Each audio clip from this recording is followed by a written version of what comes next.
హల్లెలూయా, హల్లెలూయా. దేవుని యొక్క మహా ఉన్నతమైనటువంటి కృపను బట్టి గడిచినటువంటి సెషన్కు ప్రకటన గ్రంథంలోను అలాగే నిర్గమాకాండంలోను మనకి కనబడేటువంటి ఈ 12 రత్నాలు, 12 రాళ్ళ నుంచి ఒక 4 రాళ్ళ యొక్క ప్రస్తావన, ఒక 4 రత్నాల యొక్క విశ్లేషణ మనం అందరం చేయడానికి దేవుడు అత్యున్నతమైన మహాకృప మనందరి మీద కూడా కుమరించాడు. మొట్టమొదటిగానేమో ప్రేమించిన తండ్రి కుమారుని పంపించాడు. రెండవదిగా అదే తండ్రి మాట్లాడు కుమారుని వాడుకున్నాడు. మూడవదిగా మాట్లాడడం కాదు కానీ డైరెక్ట్గా మీలోనే నేను వచ్చి ఉంటాననే ఉద్దేశంతో పరిశుద్ధాత్మను పంపించడానికి ఆయన ఇష్టపడ్డాడు. నాలుగవదిగా చెప్పాలి, గడిచిన వారం మనం మాట్లాడుకున్నాం. నాలుగవదిగా ఏం మాట్లాడుకున్నాం? స్తుతించుట. లోపలికి వచ్చినటువంటి పరిశుద్ధాత్ముడు దేవుణ్ణి స్తుతించుటకు ప్రేరేపిస్తూ ఉంటాడు. ప్రతి విషయమునందు కూడా కృతజ్ఞతాస్తుతులు చెల్లించవలసిన వారమే ఉన్నాము అనే విషయాన్ని కూడా తెలియపరిచింది. చిన్నదానికి పెద్దదానికి కూడా నిజంగా దేవుల్లో ఎదిగిన వారం అయితే, నిజంగా ఈ రోజుకి కూడా దేవుని మూలంగానే మేము ఇలా ఉన్నాము అనేటువంటి అభిప్రాయంలో ఉన్న వ్యక్తి అయితే, అది చిన్న విషయమైనా పెద్ద విషయమైనా దేవునికి థ్యాంక్స్ చెప్పకుండా ఉండలేరు అనే విషయాన్ని కూడా తెలియపరిచాను. 4 రాళ్ళైని ఈ రోజున 5వ రాయి యొక్క ప్రస్తావన చేసే ముందుగా ఒకసారి ప్రకటన గ్రంథం 21వ అధ్యాయము 19వ వచనాన్ని మరొకసారి జ్ఞాపకం చేసుకుని ముందుకు వెళ్ళే ప్రయత్నం చేద్దాం. 21వ ప్రకటన 19-20 వచనాలు నేను చదువుతున్నాను, జాగ్రత్తగా గమనిద్దాం. ఆ పట్టణపు ప్రాకారపు పునాదులు అమూల్యమైన నానావిధ రత్నములతో అలంకరింపబడి ఉండెను. మొదటి పునాది సూర్యకాంతపు రాయి, రెండవది నీలము, మూడవది యమునారాయి, నాలుగవది పచ్చ, 5వది వైడూర్యము, 6వది కెంపు, 7వది సువర్ణరత్నము, 8వది గోమేధికము, 9వది పుష్యరాగము, 10వది సువర్ణల సునీయము, 11వది పద్మరాగము, 12వది సుగంధము. ఒకసారి అలాగే నిర్గమాకాండం 28వ అధ్యాయంలో ఉన్నటువంటి ఆ విషయాన్ని కూడా చదువుకొని మనం ముందుకు వెళ్ళే ప్రయత్నం చేద్దాం. చూడండి, 28వ నిర్గమాకాండం 17వ వచనం. దానిలో 4 పంక్తుల రత్నములు ఉన్నట్లు రత్నముల జవలను చేయవలను. మాణిక్యము, గోమేధకము, మరకతము మొదటిది. ఇక్కడికి 3 అయిని, 4వది పద్మరాగము, ఇది కూడా 5 అయిపోయింది. తర్వాతది నీలము. 5వ రాయి ఏ రాయి అండి? నీలం. అంటే నిర్గమాకాండంలో ప్రధాన యాజకుని యొక్క ఈ ఛాతి దట్టి మీద ఉన్నటువంటి 5వ రాయి నీలం. ప్రకటన గ్రంథంలో ఇదే నీలం 2వ స్థానంలో ఉంది. కావాలంటే మీరు చూస్తే మీకు అర్థమవుతుంది. అక్కడ సూర్యకాంతం తర్వాత నీలం యొక్క ప్రస్తావన కనబడింది. అంటే ప్రకటన గ్రంథంలో 2వ రాయిగా ఉన్నటువంటిది నిర్గమాకాండంలో 5వ రాయిగా మనకు కనబడుతుంది. నీలము అనేటువంటి రాయి గురించి ఎంతమంది విన్నారో నాకు తెలియదు కానీ చాలా ప్రత్యేకమైన రాయి. చాలా ప్రత్యేకంగా ఎంచేటువంటి రాళ్ళల్లో ఒక రాయి అని చెప్పి చాలామంది మాట్లాడుకోవడం అయితే నేను విన్నాను. అయితే చాలాసార్లు చాలామంది వ్రేళ్లకు కూడా, ఉంగరాలకు కూడా ఈ నీలాన్ని ధరించుకుంటా ఉంటారు చాలామంది. చాలా చూడడానికి కూడా చాలా అందంగా ఉంటుంది. నీలము అన్నంత మాత్రాన అది నీలంగానే ఉంటుందని కాదు. అదే నీలం రాయిలో పసుపు ఉంటుంది, పింక్ ఉంటుంది, కొన్ని రకాల గ్రీన్ షేడ్స్ కూడా ఉంటాయి. కానీ వాస్తవానికి నీలము అనేటువంటి రాయి ఇచ్చేటువంటి ప్రధానమైన రంగు ఏదన్నా ఉందంటే నీలం రంగే.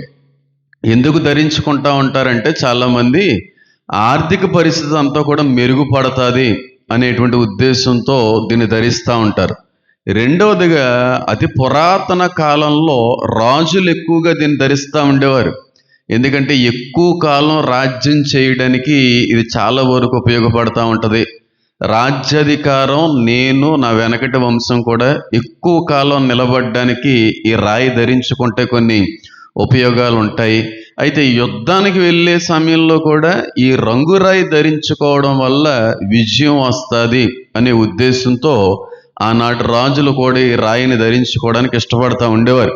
అయితే ఆనాటి రాజులు మాత్రమే కాదు కానీ ఈనాటి రాజులు కూడా, ఈనాటి ప్రభుత్వ నాయకులు కూడా, రాజకీయ రంగంలో శేషిస్తున్నటువంటి రాజకీయ వ్యక్తులు కూడా ఈ రాయిని ధరిస్తానికి ఇష్టపడతా ఉంటారు. ఎందుకంటే రాజకీయంగా మాకు మంచి పేరు ప్రఖ్యాతులు వస్తాయి, రాజకీయంగా మేము బాగా ఎదుగుతాము, రాజకీయంగా మేము అనుకున్నంత స్థితికి మేము వెళ్తాము, రాజకీయంలో మేము బాగోవాలన్నా రాజకీయంగా ఎదగాలన్నా సరే ఈ రాయి వేసుకోవడం వల్ల మాకు ఉపయోగాలు ఉంటాయని చాలామంది రాజకీయవేత్తలు చేతుల్లో కూడా ఈ రాయి ఎక్కువ కనబడుతూ ఉంటుంది. ఎందుకంటే ఆ పదవి నిలబడడం కోసం, ఆ రాజకీయ రంగంలో దూసుకొని వెళ్ళిపోవడం కోసమే ఈ రాయిని వినియోగిస్తూ ఉంటారు. అన్నిటికంటే ఎక్కువగా ఈ నీలము రంగు యొక్క రాయిని ఎందుకు పెట్టుకుంటూ ఉంటారంటే, రాత్రికాల సమయంలో నైట్ మేర్స్ అనేటువంటివి రాకుండా కూడా ఇది కాచి కాపాడుతుంది అనేటువంటి ఒక నమ్మకం. అంటే రాత్రి పడుకునేటువంటి ఆ క్షణాల్లో, ఆ సమయంలో ఏ విధమైనటువంటి దుష్ప్రభావాలు కానీ, ఏ విధమైనటువంటి చీకటి సంబంధమైనటువంటి ప్రయోగాలు కానీ, ఏ విధమైనటువంటి దయ్యపు కలలు కానీ రాకుండా ఉండడానికి కూడా ఈ రాయి ఉపయోగపడుతుంది అనేటువంటి నమ్మకంతో కూడా చాలామంది రాయి పెట్టుకుంటూ ఉంటారు. రాత్రి పడుకున్న తర్వాత ఎవరికైనా కళలు వస్తుంటాయి, కొన్ని సందర్భాల్లో అయితే దయ్యం కళలు కూడా వస్తూ ఉంటాయి. ఇక్కడ ఎవరికి రాలేదా దయ్యం కళలు? ఇంచుమించుగా మనిషి అన్న తర్వాత మంచి కళ్ళు వస్తూ ఉంటాయి, చెడ్డ కళ్ళు వస్తూ ఉంటాయి, దయ్యం కళ్ళు కూడా ఎక్కువ వస్తూ ఉంటాయి. అయితే దీని మీద నమ్మకం ఉంచుకున్నటువంటి వ్యక్తుల యొక్క ఉద్దేశం ఏంటంటే, ఈ నీలం రంగు కానీ మా దగ్గర ఉంటే దయ్యం కళలు రావు, రాత్రి పడుకున్నప్పుడు దయ్యాలు ఆవరించవు, కాబట్టి ఏ విధమైనటువంటి చీకటి ప్రభావం కూడా మా మీద పడదు అనేటువంటి ఒక నమ్మకంతో కూడా రాయిని ధరిస్తూ ఉండేవారు. ఎంతమందికి దయ్యం కళ్ళు వచ్చినాయి ఇప్పటివరకు? చేతులు ఎత్తండి. మాకు దయ్యం కళ్ళు వచ్చినాయండి అన్న వాళ్ళు చేతులు ఎత్తండి. పర్లేదు, ఎత్తండి. నాకు తెలిసి దయ్యం కళలో రానివారంటూ ఎవరో లేరు, ఉండరని అనుకుంటాం. ఎందుకు వస్తుంటాయి దయ్యం కళ్ళలో? ఎందుకు వస్తుంటాయి దయ్యం కళ్ళలో? దేవునికి దూరంగా బ్రతుకుతున్నప్పుడు, దేవునితో సమయాన్ని వెచ్చించినప్పుడు, ప్రార్థనలో దిగజారిపోతున్నప్పుడు, వాక్యంలో దూరం అయిపోతున్నప్పుడు, ఇక పూర్తిగా దేవుని యొక్క సహవాసాన్ని కోల్పోతున్నప్పుడు ఆ వచ్చి మీ దగ్గర నివసిస్తాయని యేసుక్రీస్తు ప్రభువారే అన్నారు కదా. ఖాళీగా ఉన్నటువంటి చోట్లకు వెళ్ళినటువంటి దయ్యం మరొక 7 దయ్యాలను తీసుకుని వచ్చి కాపురం పెడుతుందని ఆయనే అన్నాడు. ఇవి రావడంలో ఉన్న ఉద్దేశం ఏంటంటే, కేవలం దేవుని సహవాసాన్ని కోల్పోతున్నప్పుడే, ప్రార్థనలో గడపనప్పుడే ఇలాంటి కళ్ళన్నీ వస్తుంటాయి. బైబిల్ గ్రంథంలో మీరు ఆదికాండం మొదలుకొని ప్రకటన గ్రంథం వరకు కూడా ఏ భక్తుడికైనా దయ్యం కళ వచ్చినట్టుగా చూపించండి. ఏ భక్తుడికైనా, ఏ ప్రవక్తకైనా, ఏ అపోస్తులుడికైనా, ఎవరికైనా సరే బైబిల్ అంతట్లో దయ్యం కళ వచ్చినటువంటి భక్తుడు ఎవరైనా ఉంటే చూపించండి. ఎందుకు రాలేదంటారు? ఎందుకు ఆ చోట రాయలేదంటారు? ఎందుకంటే వారు దేవునికి దగ్గరగా ఉండేవారు. ఆ దయ్యాలు మన దగ్గరికి రావాలంటే అవి భయపడాలి. ఎప్పుడైతే మన ఆత్మీయ స్థితి చల్లారిపోతూ ఉంటుందో అవి వస్తూ ఉంటాయి. అంతేకాని ఎప్పుడు మండుతున్నప్పుడు అవి ఎందుకు వస్తాయి? వస్తాయి, కాలిపోతాయి కదా. కాబట్టి బైబిల్ గ్రంథంలో ఉన్నటువంటి భక్తులకు రాని కళలు మన జీవితంలో వస్తున్నాయంటే ఒకసారి ఆలోచించవలసిన అవసరం ఉంది. దీని యొక్క కారణాలు చాలా ఉన్నాయి, కానీ ప్రధానమైన కారణం మాత్రం ప్రార్థనలో ఎక్కువ సమయం గడపనప్పుడు, బైబిల్ సరిగ్గా చదవనప్పుడు, దేవునికి వ్యతిరేకమైనటువంటి వ్యవహారాల్లో మునిగి తేలుతున్నప్పుడు, దేవుడు వద్దు అన్నటువంటి పనుల్లో నడిచేటువంటి వ్యక్తుల పట్ల ఎప్పుడు దురాత్మల యొక్క ప్రభావం ఉంటుంది. ఇది మొట్టమొదటి కారణం. రెండవదిగా, ఎవరైతే దయ్యం సినిమాలు, దయ్యం కల్లో ఎక్కువ సీరియళ్ళు ఎక్కువ చూస్తుంటారో వాళ్ళకి అవే వస్తాయి. నువ్వు ఏదైతే చూసి, నువ్వు ఏదైతే మాట్లాడి పడుకుంటావో అదే బ్రెయిన్ మళ్ళీ క్రియేట్ చేస్తూ ఉంటుంది. ఆ కళ్ళని నువ్వు చూసిందే కళ్ళలోకి వస్తూ ఉంటుంది. ఉదయం నుంచి నువ్వు మాట్లాడుకుందే కళ్ళలోకి వస్తూ ఉంటుంది. ఎందుకంటే నీ శరీరం అంతా కూడా వీక్ అయిపోయినప్పుడు ఈ ప్రభావం అనేటువంటి జరుగుతూ ఉంటుంది. చాలా కారణాలు ఉన్నాయి. సినిమాల్లోని, సీరియల్లోనూ ఇలాంటి దయ్యాల కోసం విన్న విషయాన్ని బట్టి కూడా రాత్రికాల సమయంలో అలాంటివి జరుగుతూ ఉంటాయని కొంతమంది నిపుణులు చెప్పడం అనేది కూడా జరిగింది. అయితే మరి ఇప్పుడు దయ్యం కళలు రాకుండా ఉండాలంటే మనం ఏం చేయాలంటే దయ్యాలకు దూరంగా ఉండాలి. దయ్యాలకి ఎప్పుడైతే నువ్వు దూరంగా ఉంటావో ఆటోమేటిక్గా వెళ్ళిపోతాయి. అంతేగాని కొంతమంది అంటూ ఉంటారు, రాత్రి దయ్యం మీద పడిపోయిందండి, నన్ను రక్కేసిందండి, పీకి నొక్కేసిందండి, అదిగోండి ఇదిగోండి, ఉదయం లేచేటప్పటికి ఒళ్ళంతా గీర్లు వచ్చేసినాయండి, రక్కులు వచ్చేసినాయండి. ఉత్తనే ఏ దోమో ఏ పురుగు అలాగ పడుకున్నప్పుడు అలాగే పాకుతూ ఉంటుంది. మన గోరులతో మనమే దాన్ని దురద వస్తుందని గోకేసుకుంటాం. ఉదయం లేచేటప్పటికి దయ్యం గోకేసిందండి అని అనుకుంటా ఉంటాం కొన్ని సందర్భాలు. అంటే నాకు తెలిసినంత వరకు, అంటే మనిషి మీద దురాత్మ వాలదు అని నేను అనట్లేదు, కానీ మ్యాక్సిమం మాత్రం ఈ కారణాలను బట్టి అవి జరుగుతూ ఉంటాయి. ఎవరో గుండెల మీద కూర్చున్నట్టు అనిపిస్తుందండి పాస్టర్ గారు, పీకు నొక్కేస్తున్నట్టు అనిపిస్తుందండి పాస్టర్ గారు, గుండెంతా కూడా బరువు ఎక్కువైపోయిందండి పాస్టర్ గారు అన్నప్పుడు పైకి అయితే నవ్వను, కానీ లోపల మాత్రం నవ్వుకుంటా ఉంటాను. అదెందుకు వచ్చి కూర్చుంది? నువ్వు కూర్చోబెట్టావు కాబట్టి వచ్చి కూర్చుంది. అది సోఫాలో ఉంది నీ గుండెకాయ. దానికి నేను హృదయం, నేను మనసులో దేవునికి స్థానం లేదు కనుక అది సోఫాలో ఉంది, కూర్చుందాం, ఇక్కడే కాపురం పెడదాం, పిల్లల్ని కూడా ఇక్కడే కందామని వచ్చి కూర్చుంది కనుక నీకు గుండు బరువుగానే ఉంటుంది, ఇబ్బందిగానే ఉంటుంది. కానీ నిజంగా దేవుడు అనేటువంటి వాడు మన హృదయంలోకి వస్తే, నీలో ఉన్నవాడు లోకంలో ఉన్నవాని కంటే గొప్పవాడు. ఆయన నీలో ఉంటే ఆ దురాత్మ లోపలికి రాదు. ఆయన నీలో ఉంటే చేతబడి శక్తులు పనిచేయవు. ఆయన నీలోకి నిజంగా వస్తే చెడుపులు గిడుపులు అనేటువంటివి దరి కూడా చేరవు. మందు ప్రభావాలు కావచ్చు, చెడుపులు కావచ్చు, చేతబడులు కావచ్చు, బ్లాక్ మ్యాజిక్లు ఇవన్నీ కూడా పని చేయవని అనట్లేదు, పనిచేస్తాయి. కానీ దేవుడు నీలో ప్రవేశించిన పరిస్థితుల్లోనూ ఉంటే అవి ఆమడు దూరంలోనే ఉంటాయి, కానీ పొరపాటున కూడా నీ దగ్గరికి రానే రావు. అవి ఏమీ పనిచేయవు. ఎప్పుడు పనిచేస్తాయి? ఆత్మీయంగా నువ్వు దిగజారి చల్లారిపోతున్నప్పుడు వాటి చెయ్యి పైన ఉంటుంది. కాబట్టి ఒకసారి ఆలోచించాలి. అలాగని చెప్పి రాత్రి పడుకున్నప్పుడు కొంతమందికి రెగ్యులర్గా ఇంకా ఎన్ని రోజులైనా సరే అవే చీకటి కాలంలో అదే రకాలైనటువంటి ఇబ్బందులు, అదే రకమైనటువంటి చీకటి దృశ్యాలు కనబడడంలో ఉన్న మూడవ కారణం ఏంటంటే, ఎవరైనా బ్లాక్ మ్యాజిక్ చేసినా, ఎవరైనా చేతబడి చేసినా సరే రెగ్యులర్గా ఈ చీకటి సంబంధమైనటువంటి ఈ కళలు వస్తుంటాయి. ఇది కూడా నిజమే. ఎవరైనా మీరంటే గిట్టనవారు, మీరంటే నచ్చనవారు, మీరు నాశనం అయిపోవాలని కోరుకునేవాళ్ళు, ఇలాంటి వారు ఎవరైనా ఇలాంటి ప్రభావం ఏదన్నా మీ మీద జరిగించినా సరే రెగ్యులర్గా ప్రతిరోజు కూడా ఈ విధమైనటువంటి పరిస్థితి ఉంటుంది. వాళ్ళ జీవితంలో మనశ్శాంతి కనబడదు, ఎక్కువగా వాళ్ళు ఆలోచిస్తూ ఉంటారు, ఎక్కువగా బెంగకు లోనైపోతూ ఉంటారు. ఇవన్నీ కూడా వీటిల్లో కనబడేటువంటివి. చేతబడులు లేవు, చెడుపులు లేవు అనట్లేదు, 100% ఉన్నాయి. అవి బైబిల్లో కూడా ఉన్నాయని రాయబడింది. అయితే మనలో దేవుడు ఉంటే ఇవేమీ కూడా పనిచేయవనేటువంటి విషయాన్ని నేను చెప్పే ప్రయత్నం అంతే. అయితే మీరు గమనించవలసిన విషయం ఏంటంటే, ఇప్పుడు ఆ ఉంగరం పెట్టుకుంటే దయ్యం కళలు రాకుండా మానేస్తాయా? తెలియకూడదు. ఉంగరాలు పెట్టుకుంటే దయ్యం కళలు మానేస్తాయా? మరి ఆ రాయి పెట్టుకుంటే రాజకీయంగా ఎదుగుతామనేటువంటి ఆ నమ్మకాన్ని ఏమనాలి? పెంటకొప్పల మీద ఉన్నటువంటి దరిద్రుని సైతం లేవనెత్తి సింహాసనం మీద కూర్చోబెట్టగలిగే దేవుడు ఉన్నప్పుడు ఎప్పటికీ కూడా రాళ్ళ మీద అపరిమితమైనటువంటి నమ్మకాన్ని పెంచుకుంటున్నటువంటి ఆ వ్యక్తులను బట్టి విచారించక తప్పట్లేదు. కాబట్టి ఆ కళలు పోవాలంటే చక్కగా దేవునితో గడిపి పడుకునే ముందు చక్కగా ఒక 5 నిమిషాలు 10 నిమిషాలు ప్రార్థన చేసుకుని, అయినా సరే వచ్చినాయి అంటే ఆ వస్తున్నప్పుడు లేచి ఒక 2 నిమిషాలు దేవుని తలుచుకొని ప్రార్థన చేసి పడుకుంటే అవి ఏమి ఉండవు.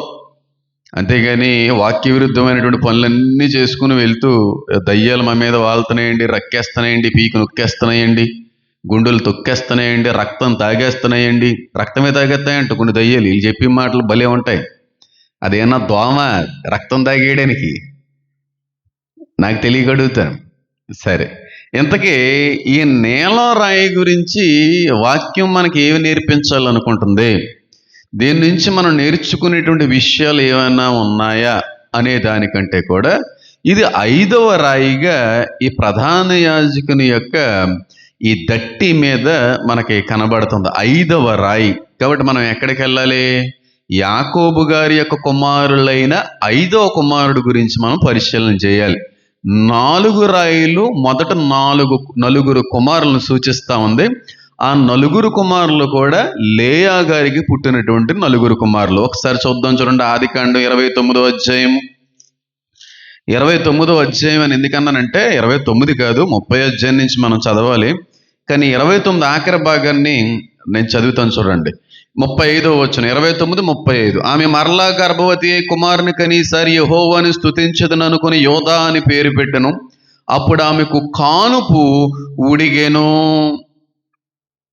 కానుపు ఉడిగిపోయెను అనేటువంటి మాట అక్కడ కనబడుతుంది. అంటే లేయా గారు 4 కుమారులు కన్న తర్వాత కానుపు ఆగిపోయింది.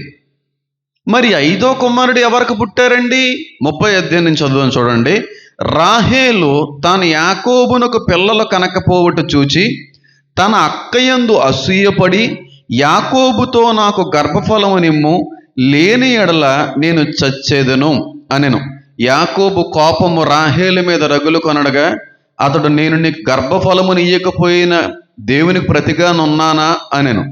అందుకామె నా దాసి అయిన బిల్హా ఉన్నది కదా, ఆమెతే పొమ్ము, ఆమె నా కొరకు పిల్లలను కనును, అలాగున ఆమె వలన నాకును పిల్లలు కలుదురని చెప్పి తన దాసి అయిన బిల్హాను అతనికి భార్యగా ఇచ్చెను. యాకోబు ఆమెతో పోగా బిల్హా గర్భవతి అయి యాకోబునకు కుమారును కనెను. అప్పుడు రాహేలు దేవుడు నాకు తీర్పు తీర్చెను, ఆయన నా మొరను విని నాకు కుమారుని దయచేసెననుకొని అతనికి దాను అనే పేరు పెట్టెను. 5వ కుమారుడు పేరు దాను. ఈ 5వ కుమారుడు లేయకు పుట్టినవాడు కాదు, అలాగే చెల్లైనటువంటి రాహేలు గారికి పుట్టినవారు కూడా కాదు. ఇంతకీ ఎవరికి పుట్టాడు ఈ వ్యక్తి అంటే రాహేలు యొక్క పనిగత్తికి పుట్టినటువంటి వ్యక్తి 5వ కుమారుడు. అర్థమవుతుందని నేను చెప్పేది. ఆ కన్వర్జేషన్ అంతా కూడా మన 4 వచనాల్లో ఉన్నటువంటి ప్రధాన మొదటి 2 వచనాలు చదివితే చాలా నవ్వు వస్తుంది. ఎందుకంటే రాహేలు భర్తను పట్టుకుని పీకేయడం మొదలుపెట్టింది. అంటే 4 కొడుకులు పుట్టినంత సేపు కూడా ఇవిడేం పెద్ద ఇబ్బంది ఏం పడలేదు. ఎంతమంది నా అక్కకి పిల్లలు పుడితే నాకు వచ్చేది ఏముంది, నాకేం పోయేది ఉందని అనుకుంది. కానీ తర్వాత రోజుల్లో ఇలాంటి ఆలోచన వచ్చిందేమో. నిజమే కదా, ఇప్పటికి మా అక్క 4 కుమారులు కన్నదే, నేను ఇప్పటి వరకు ఒక కొడుకును కూడా కనలేకపోయాను. ప్రస్తుతం అయితే నా భర్త నన్నే ప్రేమిస్తున్నాడు, ఇక్కడి వరకు బాగానే ఉంది.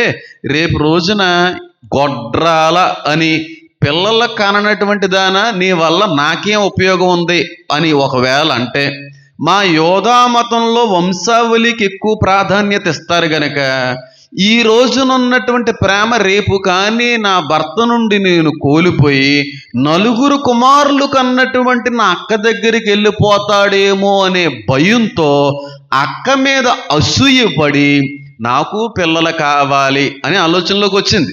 4 పిల్లలు పుట్టాలంటే సుమారుగా తక్కువలో చూసుకున్న ఒక 4 సంవత్సరాలు టైం పడదు. ఎందుకంటే ఒక్కొక్క పిండం బయటికి రావడానికి 9 months అనేటువంటి కంపల్సరీ. ఒక 4-5 సంవత్సరాలు చూద్దాం. కానీ పెళ్ళైన దగ్గర నుంచి 4-5 సంవత్సరాల్లో లేని ఆలోచన 6వ సంవత్సరం 5వ సంవత్సరంకి వచ్చేటప్పటికి రాహేలుకి వచ్చింది. ఇదేంటి, ఎప్పటి వరకు నేను లైట్ తీసుకున్నాను కానీ మా అక్కకి పిల్లలు పుట్టేస్తున్నారు, రేపు రోజున నాకు భర్త నాకు దూరం అయ్యి వంశావళిని అభివృద్ధిలోకి నడిపించే వంశావళిని ఇచ్చేటువంటి నా అక్క దగ్గర పోతున్న పరిస్థితి ఏటో బాబు అని ఆలోచించింది. ఏటో అక్క మీద వసీపడి నాకు పిల్లలు కావాలి, నాకు పిల్లలు కావాలి, నాకు పిల్లలు పుట్టిస్తావా లేదని చెప్పి భర్త గారిని పీక్కుని తినేస్తుంది. అంటే అప్పటి వరకు భర్త గారు రాహేలుతో సంసారం చేయలేదని కాదని అర్థం. ప్రేమిస్తున్నాడు కనుక ఆవిడతో కలిసే ఉన్నాడు, కానీ పిల్లలు పుట్టట్లేదని కారణాన్ని బట్టి ఎవరిని పీకుతుంది ఈవిడి? భర్తని పీకుతుంది. నాకు పిల్లల్ని కంటావా లేదా ఆయన అన్న మాట చూడండి, నేను దేవునికి ఏమైనా ప్రతినిధినా? నేనైనా దేవుని ప్రతినిధినా? నేనెవరిని నీకు పిల్లలు ఇవ్వడానికి ఆయన ఇవ్వాలి కావాలని చెప్పి ఆయన మాట్లాడుతున్నాడు. చూడండి అక్కడ మాట చూడండి. యాకోబు కోపము రాహేలు మీద రగులు కొనగా అతడు నేను నీ గర్భఫలముని ఇయ్యకపోయిన దేవునికి ప్రతినిధిగా నున్నానా అని చెప్పి కోపపడ్డాడు అక్కడ. పైగా మీరు ఈ విషయాన్ని కానీ కాంటెక్స్ట్ని కానీ చూసారనుకోండి, రాహేలంత అమాయకురాలు ఇంకెవరో కూడా లేదేమని అనిపిస్తుంది. నిజంగా ఆ పుట్టినటువంటి పిల్లల్లో మొట్టమొదటి పిల్లోడు కావచ్చు, మొట్టమొదటి పిల్ల కావచ్చు, చిన్నవాళ్ళ కంటే తెలివిగా ఉంటారని అంటూ ఉంటారు. ఎంతవరకు నిజమో నాకు తెలియదు. నిజంగా లేయా చూడడానికి అందగత్తి కాదు కానీ చాలా తెలివైందే. రాహేల్లో అందం ఉంది కానీ తెలివి లేదని నమ్మడానికి ఇది పెద్ద నిదర్శనం. ఎందుకంటే సారా ఎలాంటి బుద్ధిహీనమైనటువంటి తప్పు అయితే చేసిందో సేమ్ మనవరాలు కూడా సేమ్ తప్పు చేస్తుంది. కావాలంటే చూడండి.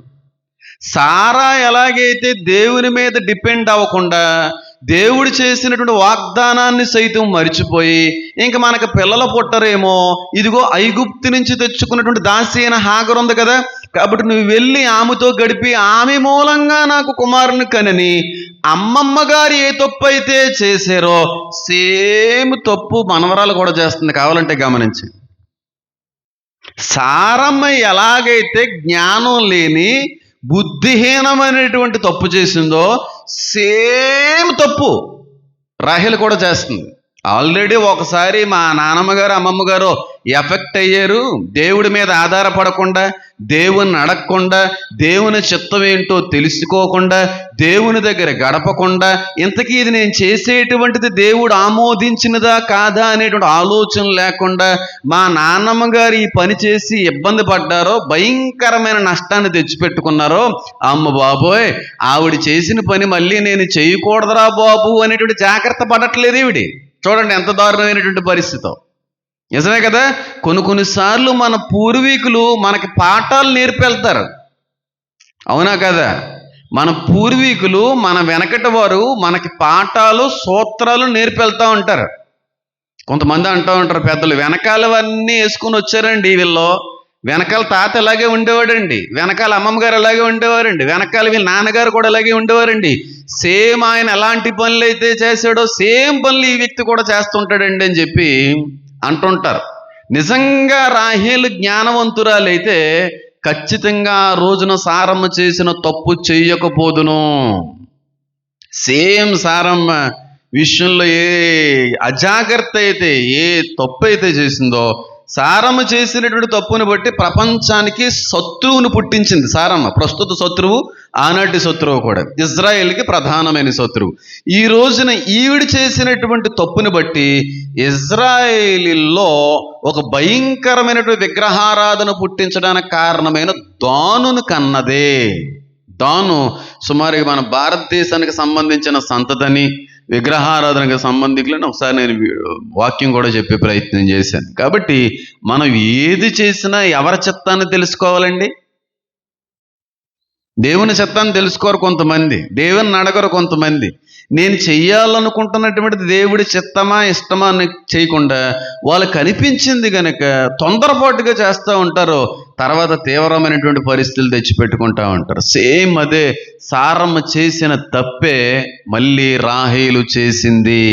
కానీ దేవుడు ఏమన్నాడు సారమ్మతో? ఏమన్నాడు? ఇదిగో నీకు పుట్టినటువంటి కుమారుడే నీ కుమారుడు అనబడును, హాగరు యొక్క కుమారుడు నీకు ఎంత మాత్రమో కూడా కుమారుడు కానేరడు అని అన్నాడా? కనీసం ఆజ్ఞానమన్నా ఉండాలా రాహేలమ్మకి? రాహేలు గారికి అన్ని సంవత్సరాల క్రితం జరిగినటువంటి ఆ విషాదకరమైనటువంటి గొడవైనా గుర్తుండాలా? చెప్పకుండానే ఉంటారా వాళ్ళు ఏమన్నానే? మీరు అర్థం చేసుకోవలసిన విషయం ఏంటంటే, గర్భఫలం యెహోవా ఇచ్చు బహుమానం. ఎవరి మీదో అసూయ పడితేనో, ఎవరికో పిల్లలు పుట్టేస్తున్నారని చెప్పి ఏడ్చేస్తేనో, మాకు ఇంకా పిల్లలు పుట్టట్లేదు అనేటువంటి ఆవేదన చెందుతూనో జరగవేమీని. ఆయన ఇవ్వాలనుకుంటే ఇస్తాడు. ఆయన ఇవ్వాలి అని అనుకుంటే అనుగ్రహించబడేదే గర్భఫలం. కానీ ఈ రోజున క్రైస్తవ్యంలో కూడా చాలామంది ఇంకా గర్భం రావట్లేదని, ఇంకా పిల్లలు పుట్టట్లేదని, అందరి ముందు అవమానంగా ఉంటుందని చెప్పి చాలా టెన్షన్ పడిపోయి ఏడుస్తూ ఉంటారు. వాళ్ళు క్రైస్తవులు అనరు, అవిశ్వాసులు, భక్తిహీనులు అంటాను నేనైతే. గర్భఫలం యెహోవా ఇచ్చు బహుమానం అని ఇంత స్పష్టంగా బైబిల్లో రాయబడినప్పటికీ కూడా రాహేలులాగా వారి కడుపులను చూసి, వీళ్ళ పిల్లలను చూసి వాళ్ళందరికీ పిల్లలు పుడుతున్నారు, మాకే ఇంకా పిల్లలు పుట్టట్లేదని చెప్పి ఏడ్చే వ్యక్తులు ఇంకెప్పటికీ అలా ఏడుస్తూనే ఉంటారో వాళ్ళకి ఎప్పటికీ కూడా దేవుడు గర్భాలు తెరవకపోవచ్చు. నువ్వు ఏడవడం మానే, ఆ పిల్లలను చూసి, అవతల వాళ్ళ ప్రెగ్నెన్సీలను చూసి, వాళ్ళు పొందుకుంటున్నట్టు ఫలాలను చూసి ఏడవడం మానేసి, ప్రభువా నా పరిస్థితి ఏంటయ్యా, ఏ దోషం ఈరోజు ఇంకనో కూడా గర్భాలు మూసిందయ్యా? అబీమెలెకు యొక్క రాజ్యంలో ఉన్నటువంటి ఆడవారి యొక్క గర్భాలన్నీ మూసింది ఎవరో? దేవుడు. గర్భాలు మూయవాడు ఆయనే, తెరుచువాడు కూడా ఆయనే. దేవుణ్ణి అడగాలి, క్షమాపక్ష పొందుకుని నేను చేయకూడనటువంటి తప్పులు ఏమన్నా చేశానేమో, నాకు కనబడనటువంటి దోషాలు ఏమన్నా మోస్తున్నానేమో, నా పూర్వీకుల శాపాలు ఏమన్నా నన్ను వెంటాడుతున్నాయేమో, కాబట్టి నన్ను క్షమించు నాయనా, ఇవన్నీ నేను ఒప్పుకుంటున్నాను తండ్రి అన్నప్పుడు అబీమెలెకు యొక్క రాజ్యములో తెరిచిన గర్భాలని నీ జీవితంలో తెరవలేడా? రాహేలు చూడండి ఎంత విపరీతమైన బుద్ధి కలిగినదో. అక్క మీద అసూయపడి, చూడండి ఫస్ట్ వచనంలో కనబడతా చూడండి. రాహేలు తన యాకోబునకు పిల్లలు కనకపోవట్టు చూచి, ఇదేంటి ఈవిడికి కడుపు రాకపోతే అసూయ ఎవరి మీద పడుతుంది? ఎవరి మీద పడాలి? ఆ అసూయ ఏదంటే ఈవిడి మీద ఈవిడ ఆడాలి. కానీ ఈవిడ అసూయ ఎంతో చూడండి, తన అక్క యందు అసూయపడి. ఎంత భయంకరమైనటువంటి మనస్తత్వం! అందమైతే ఉంది, బుద్ధే ఏదో అంటారు కదా పెద్దలు, ఏదో రకమైన మాట ఉపయోగిస్తూ ఉంటారు. చూడ్డానికి అందగాడే, చూడ్డానికి అందగతే, కానీ గుణమే మనం చెప్పడం కూడా అది మంచిది కాదు. అలాంటి బుద్ధులు ఉంటాయి కొంతమందికి. చూడడానికి చాలా అందంగా ఉంటారు, చాలా సౌందర్యవంతులుగా అందగాళ్ళే కనబడతారు, కానీ మనసంతా కుళ్ళు మనసే, ఎప్పుడూ అసూయే. పైకైతే నవ్వుతూ ఉంటారు, పైకైతే ఆనందంగా ఉన్నట్టు ఉంటారు, పైకైతే బాగున్నారా గీగున్నారా అన్నట్టుగా మాట్లాడుతూ ఉంటారు, కానీ వెనక మాత్రం ఎప్పుడు ఏడుస్తూ ఉంటారు. ఎప్పుడు ఏడిపోయి మాట చెప్తున్నాను చూడండి, నువ్వు ఏడ్చేంతకాలం నువ్వు ఏడుస్తానే ఉంటావు. ఏడవకూడదు. సౌలు దావీదు మీద ఏడ్చినంతకాలం దావీదు అంతకంతకో హెచ్చించబడ్డాడు, సౌలు అంతకంతకో దిగజార్చబడ్డాడని ఉంది. అసూయ ఏడుపు దేవుని బిడ్డలకు తగదో. నేను మళ్ళీ చెప్తున్నాను చూడండి, నేను ఈ రోజు వరకు కూడా, అంటే నా చిన్నతనం నుంచి అన్నీ అవసరం లేదు, కానీ నేను ఈ రోజుకి ఈ క్షణం కూడా బైబిల్ పట్టుకొని చెప్తున్నాను, ఎవరిని చూసి ఎప్పుడు కుళ్ళిపోను, ఎప్పుడు అసూయపడను, ఎప్పుడు ఏడవను, పైగా సంతోషిస్తాను. వాళ్ళ అటు రీతిలో దీవించిన దేవా నీకు వందనాలు అంటాను. ఇప్పుడు నాకున్న స్టేజ్, నాకున్న స్టేటస్ నాకు ఉంది. నాకు తెలిసిన వారిలోనే, నా కుటుంబ సభ్యులు నాకంటే ఉన్నతమైన స్టేటస్ కలిగిన వ్యక్తులు కూడా ఉన్నారు, నా ఫ్రెండ్ సర్కిల్లో కూడా ఉన్నారు. నాకంటే గొప్ప వాళ్ళు ఉన్నారు, నాకంటే పొలుగుబడికి సంపాదించిన వాళ్ళు ఉన్నారు, నాకంటే ఎక్కువ ఆస్తిపాస్తులు కలిగిన వాళ్ళు ఉన్నారు. వాళ్ళని చూసినప్పుడు నేను ఏమి సిగ్గుపడను, నేను ఎప్పుడూ కూడా అసూయపడను, ఎప్పుడూ కూడా కుళ్ళిపోను. ఎప్పుడు అది ఉండకూడదు దేవుని బిడ్డలో. కొంతమంది పాస్టర్ల యొక్క ఎదుగుదలను చూసి, వారి పరిచయం ఎదుగుతున్న కారణాలు చూసి ఏడ్చి చచ్చిపోతున్నారు పాస్టర్లే. ఏడిపోదు, అసూయది ఎప్పటికీ కూడా ఎప్పుడు వారిని బట్టి ఆనందిస్తూనే ఉంటాను, ఎప్పుడు అసూయపడను. కానీ ఇక్కడ రాహేలు చూడండి ఎవరిని చూసి అసూయపడుతుందండి. నేను అందుకే ఎప్పుడో మాట అంటూ ఉంటాను, శత్రువు ఎక్కడో ఉండడండి. శత్రువు ఎప్పుడు కూడా మన ఇంట్లోనే ఉంటాడో, మన బంధువుల్లోనే ఉంటాడో, మన రక్త సంబంధికుల్లోనే ఉంటాడో. శత్రువు ఎప్పుడు బయట నుండి రాడో. మన మీద ఏడ్చే వాళ్ళందరూ కూడా ఎప్పుడూ మన వెనకాల ఉండే మన బంధువులే, మన కుటుంబ సభ్యులే, మన స్నేహితులే. మనం పాడైపోవాలని చెప్పి కోరుకునేటువంటి వ్యక్తులు బయట నుంచి పుట్టరు, కానీ కేవలం మనోళ్ళే అని అనడానికి ఎంతకంటే ఆధారం ఏం కావాలి? రాహేలు స్వయాన లేయమ్మ గారి యొక్క చెల్లెలు, ఒకే తండ్రికి పుట్టినవారు, ఒకే గర్భం పంచుకున్నవారు. అలాంటిది ఈవిడికి లేని పిల్లలను బట్టి దేవుడి పాదాలు పట్టుకుని బ్రతిమాలుకోవలసింది పోయి అక్కగారిని చూసి అసూయపడుతుందంట. నేను అందుకే చెప్తున్నాను, ఎప్పుడు వెన్నుపోటుదారుడు, ఎప్పుడు నీ పాడుకోరేవారు, ఎప్పుడు నిన్ను చూసి అసూయపడేవారు ఎవరో కాదు, నీ వాళ్ళే. అంతవరకు ఎందుకు, నా జీవితంలో, నా కుటుంబంలో కూడా ఇలాంటి వాళ్ళు చాలామంది ఎదురయ్యారు. వాళ్ళని ఎప్పుడు కూడా నేను సీరియస్గా తీసుకోలేదు. ఏడండి, మీరు ఎంత ఏడిస్తే నాకు అంత దీవెన అంటూ ఉంటాను. నిజంగా నేను మా ఇంట్లో వాళ్ళతో కూడా చెప్తుంటాను, నాకు సమీపంగా ఉన్న వ్యక్తులతో కూడా చెప్తున్నాను. ఒక వ్యక్తి నిన్ను చూసి ఏడుస్తున్నా, నీ గురించి చెడ్డగా మాట్లాడుతున్నా, ఒకవేళ నిన్ను చూసి అసూయపడుతున్నా, చాలా సంతోషించండి. ఎందుకంటే వాళ్ళు ఎంత ఏడవాలో అంత దీవెన మనకి. అలా ఏడ్చే వాళ్ళను కూడా దేవుడు కొన్నిసార్లు మన జీవితంలో పంపిస్తూ ఉంటాడు, ఎందుకంటే మనం దీవించబడటం కోసం. ఏడ్చే వాళ్ళు ఎప్పుడూ కూడా దేవుని మూలంగా కూడా పంపించబడతా ఉంటారు. మనం వాళ్ళు ఎంత ఏడుస్తుంటే అంత లేపుదామని. కానీ మనం ఏమనుకుంటాం, ఎప్పుడు ఏడుస్తూనే ఉంటాడండి, ఎప్పుడు ఏడుస్తూనే ఉంటుందండి, మేము ఎంత బాగున్నా సరే ఎప్పుడు కూడా తట్టుకోలేరండి, భరించలేరండి, పచ్చగా ఉంటే చూడలేరండి. అలా చూడలేని వ్యక్తులు ఉండుట కూడా నీకు మేలే, అది నీకు దీవెనే. నీకు అర్థం కావట్లేదు. నన్ను చూసి ఏడిసే వాళ్ళు ఇంతమంది ఉన్నారు, నా అనుకునే వాళ్ళలోనే ఇంతమంది ఉన్నారు. అలాంటి వాళ్ళు ఉండాలి ప్రభువా, ఇంకా అలాంటి వాళ్ళు పెరగాలి ప్రభువా అని కోరుకుంటాను నేను. ఇప్పుడు చెప్తున్నా బైబిల్ పట్టుకొని, అలాంటి వాళ్ళు ఇంకా పంపించండి ప్రభువా అని చెప్పి నేను కోరుకుంటాను. అదేంటండి, మనుషుల యొక్క ఏడుపుకి నెల్లరాయి కూడా పగిలిపోద్ది అంటారు కదండి. నెల్లరాయిలు, తెల్లరాయిలు, ఎర్రరాయిలు నాకు తెలియదు, కానీ దేవుడు మనలో ఉంటే, దేవునికి అనుకూలంగా మనం బ్రతుకుట నిజమైతే, యథార్థమైనటువంటి పరిచయం చేసేటువంటి గుణం నాదైతే, నెల్లరాయిలు పగలో ఏ రాయిలు పగలో వాళ్ళ రాళ్ళే పగిలిపోతాయి. ఏ రోజున ఏడ్చే వాళ్ళు ఉండాలి, మనం చూసి అసూయపడే వాళ్ళు ఉండాలి, మన ఎదుగుదలను చూసి ఓర్వలేని వారు కూడా ఉండుట మనకు చాలా ప్రయోజనకరం. నేను ఒక స్టేజ్లోకి వెళ్ళాను. నీకు ఇది అర్థం కావాలంటే నువ్వు ఆ స్టేజ్లోకి ఎప్పటికైనా రావాలి. నువ్వు, నేను చెప్పింది నీకు చాలా విడ్డూరంగాను, చాలా హాస్యాస్పదంగాను, చాలా ఇబ్బందిగానే ఉండొచ్చు, కానీ నా స్టేజ్లోకి నువ్వు వచ్చిన తర్వాత నా మాట ఖచ్చితంగా నీకు అర్థమవుతుంది. చూడండి, రాహేలి గారు ఎవరి మీద అసూయపడుతున్నారండి? సొంత అక్క గారి మీద అసూయపడి తన పనిగత్తెనటువంటి బిల్హా దగ్గరికి భర్త గారిని, ఆనాటి కాలంలో పర్వాలేదు, ఎందుకంటే వంశావళిని అభివృద్ధి చేయడానికి రకరకాల ప్రయత్నాలు వాళ్ళు చేస్తూ ఉండేవారు.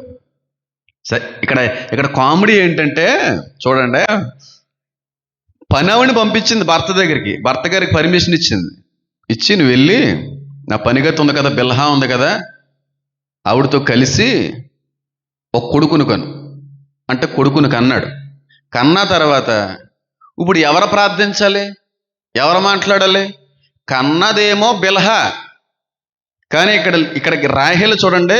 అప్పుడు రాహేలు, దేవుడు నాకు తీర్పు తీర్చెను, ఆయన నా మొరను విని నాకు కుమారుని దయచేసును అనుకొని అతనికి దాను అని పేరు పెట్టాను. ఎవరు మొర? నీ మొరంటే దేవుడు నీకిస్తాడు గర్భఫలం, బయటోళ్ళకి ఎవరో. నీ బాధ నిజమైందైతే, నువ్వు పడే వేదన నిజమైందైతే, దాన్ని చూసిన దేవుడు ఎవరి గర్భాన్ని తెరాలి? రాహేలు గర్భాన్ని తెరాలి. అప్పుడు రాహేలు ఈ మాట కానీ అని ఉంటే చాలా బాగుండేది. కానీ తెరిచిందేమో బిల్హా, కన్నాదేమో బిల్హా. కానీ ఇక్కడ దేవుని స్తుతించేది ఏదో ఈవిడికి పుట్టినట్టుగా. బిల్హా కంటే ఆ వ్యక్తి బిల్హా కుమారుడే అవుతాడు, రాహేలు కుమారుడు అవ్వరు. అది బైబిల్ చెప్తుంది. నీ గర్భంలో నుండి పుట్టిన వాడే నీ కుమారుడు అనబడును. వేరే గర్భాల నుంచి వచ్చిన వారు ఎప్పటికీ నీ పిల్లలు కారు. బయోలాజికల్గా కావచ్చు, బిబ్లికల్గా కావచ్చు, అది కుదరని పని. నువ్వు ఫీల్ అవుతే నేనేం చేయలేను, నువ్వు అనుకుంటే నేనేం చేయలేను. కానీ బైబిల్ ఏం చెప్తుందో తెలుసా? సారా, నీకు పుట్టినవాడు మాత్రమే నీ కుమారుడు అనబడును. చూసిందా? వెనకాల 2 తరాలను చూసుకుని వచ్చిందా రాహేలు? ఎన్ని ప్రతికూలతలు తెచ్చిపెట్టుకుందో నానమ్మ, ఇవన్నీ చూసుకుని వచ్చిందా? ఎప్పటికీ ఇదే పరిస్థితి. కన్నదేమో బిల్హా, ఈవిడికి ఏదో పుట్టినట్టుగా ఈవిడ బిల్డప్ ఎక్కువ ఇచ్చేస్తుంది. ఇక్కడ ఈవిడ కన్నదా, నవమాసాలు మోసిందా, వేదన పడిందా, ప్రసవ వేదన పడిందా, పెంచిందా, పాలిచ్చిందా? ఏమి ఇవ్వలేదు. కానీ ఈవిడి ఫీలింగ్ ఏంటంటే, బిల్హా గారు కుమారుడు నా కుమారుడే అని అంటున్నటువంటి మాట. నాకు దేవుడు తీర్పు తీర్చెను, ఆయన నా మొరను విని నాకు కుమారుని దయచేసెననుకొని దాను అనే పేరు పెట్టెను. అది ఎప్పటికీ జరగదు. నీ గర్భంలో నుండి వచ్చేవారు మాత్రమే నీ బిడ్డలు అవుతారు. అంతేగాని సెరోగసి ఏ ఉన్నాయి కదా ఇప్పుడు, కొత్త రకాలైనటువంటివి, కృత్రిమ పద్ధతుల్లో జరిగించేటువంటివి, అవి కరెక్ట్ కాదేమో అనిపిస్తూ ఉంటుంది. ఒకవేళ నిజంగా ఆ భర్త గారిది భార్య గారిది సేమ్ అండం, ఆ సేమ్ వీటితో జరిగేదే అయితే కొంచెం ఏదన్నా దానికి ఆమోదించే అవకాశం ఉంది. కానీ అసలు నీ అండమే అందులో కలలేదు, నీ భర్త గారి యొక్క కణాలు అందులోకి వెళ్ళలేదు, అసలు గర్భమే నీది కాదు, అద్దె గర్భం తెచ్చుకొని పైగా ఈవిడ అంటుంది బిల్హా యొక్క కుమారుడు నా కుమారుడే. ఎప్పటికీ దేవుడు దాన్ని అంగీకరించడు. అది అసలు కరెక్టే కాదు. పైగా లేనిపోని తలనొప్పులు తప్ప అంతకు మించి వచ్చేది ఏమీ లేదు. ఎందుకని అంటారా, నా కుటుంబంలో చాలా మందిని చూశాను. చాలా మందిని చూడడం ఏంటి, మా నాన్నగారి యొక్క అన్నయ్య గారు అలాగే చేసుకుని వచ్చారు. తర్వాత నాకు పెద్ద నాన్నగారు కొడుకు సేమ్ అదే పరిస్థితిని తీసుకుని దేవుడి మీద ఆనుకోవడం, దేవుడి మీద డిపెండ్ అవ్వడం వాళ్ళకి చేత కాలేదు. చెప్పేవాళ్ళు లేకపోయారు.